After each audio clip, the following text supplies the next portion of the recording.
In the early 1970s, video games were still in their infancy. They were just starting to show up in arcades, and the first craze being Pong was just starting to capture consumer quarters across the country. Before that, you still had games to play, but while guys at MIT were fiddling with the war in space, you would mostly find entertainment of the electromechanical variety. In the mid-70s, Pong was all the rage, and people couldn't wait to play all kinds of Pong, whether it had been from their original creator Atari, or from various impersonators popping up, or maybe you wanted to play it at home. While that was a little ways away from becoming a fruition, it didn't stop toy company Marx from trying their hand at it. It's TV tennis.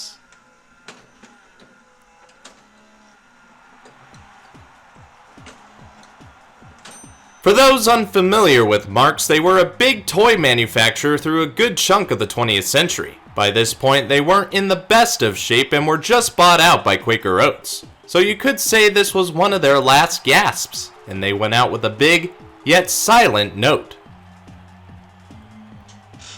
Marx Tv Tennis was released around 1974 as their unique take on the Pong game and craze of the time. This picture here is pretty much all you need to figure out what you get, that being Marx Games' TV Tennis. You don't get the man or the child though, sorry to say. Ages 6 to adult. I guess your basic baby toddlers can't comprehend the simplicity of Pong. Around the box you get more pictures, but you also get these ragamuffins appearing everywhere. They tell you some information on how to play where other notable info is highlighted, but did you know they have names? You got Noodles, Dinosaur, and Shrimp among others in the big wheels. Basically the Little Rascals or Goonies of the 70s. Not much more to go over here, so let's go ahead and get a closer look at the system itself. Isn't this quite the toy we have ourselves here? Putting the TV in the name quite literally. Though it isn't an actual TV, it's just made up to look like one with a tennis court looking overlay screen thingamajig. So this isn't necessarily a video game, but an electromechanical game. You may be asking why I'm reviewing this toy in the first place. Well, seeing as it is a Pong game and it has TV in the name, I think I can get away with it. Also, if I can review LCD or VFD games, I'd say I can do this too. Plus, electromechanical games are still pretty fun to play.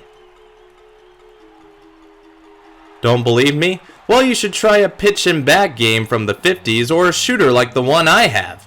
Bet you've noticed this in the background of some of my videos.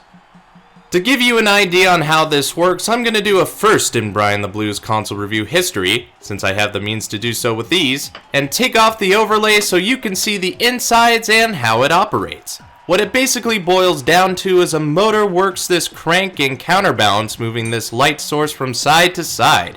If it hits these springs, it'll ring the bell up top and add a point, though if it hits your paddle or racket, it'll bounce right off with a thud. Gotta say, it's pretty neat to look at the ingenuity on display.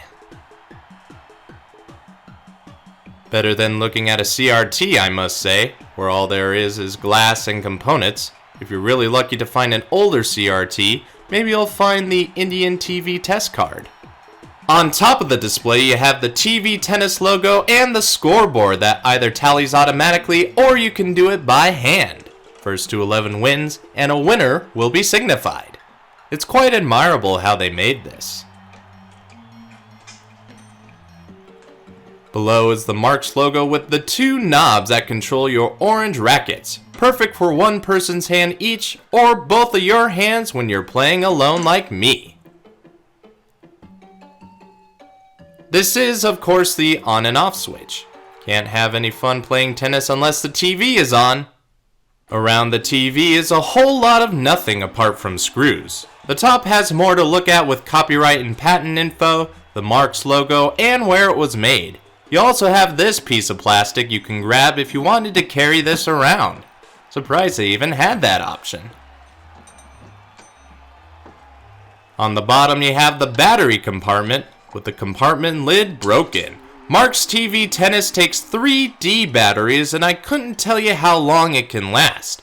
From my experience, it'll last you for a very long time since you won't be playing it much. The motor is located around here. Reason why I know that is because I bought it broke, and by tinkering with that, I got it back in shape so I can show off a good game of tennis on the TV. Like I said earlier, this is electromechanical Pong for the most part. You gotta rally the ball back to your opponent, which can come at you really fast at times. If it gets past you, your opponent scores 1 point, and whoever reaches 11 first is the victor. No matter what form it takes, the rules are still the same and very simple. It'd be much better if you had someone to play with. In my case, I always win and always lose. Marx TV Tennis is still a fun toy that tried to capitalize on bringing Pong home before that would actually happen a year or two later. It certainly didn't help Marx when it did, though they weren't doing so well as it was. After being purchased by Quaker Oats, it would only take several more years before they were bankrupt and liquidated, leaving behind a good legacy of 7 decades in the toy industry. Wonder how long it would take me to leave an impact sometimes. If you happen to somehow find one of these out in the wild, I'd grab it if you can. It's a forgotten piece of toy history that tried to capitalize on a newfound entertainment craze by giving it the treatment that only Marx could give. It's Marx's TV Tennis. Pong did plenty of firsts during its prime, one of the big things being bringing Atari to the mainstream. Atari would continue their success in the gaming industry throughout the 70s to the early 80s when the crash derailed their growth. But after that, they still found a way to survive and carry on making games and consoles. And on the next episode, we'll take a look at when they took their 2600 and figuratively multiplied it by 3. If you think I missed anything, please leave a comment. If you like what you see, leave a like. If you think others could get knowledge out of this, share this video. And if you want to see more, go ahead and subscribe. Now, if you'll excuse me, nostalgia is calling.